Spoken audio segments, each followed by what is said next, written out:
Yan po ang aming batis kung tawagin o sapa dito po sa aming barangay. Dito po kami ngayon. Kami po ay naghahanap ng maiuulam.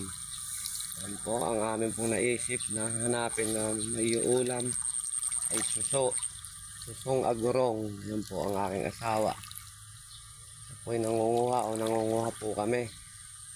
Kasi nga po yan po talaga ang buhay, magtutulungan ang mga mag-asawa para makaraos ang pamumuhay ng pamilya. Ayan po ang ating mga kapaligiran.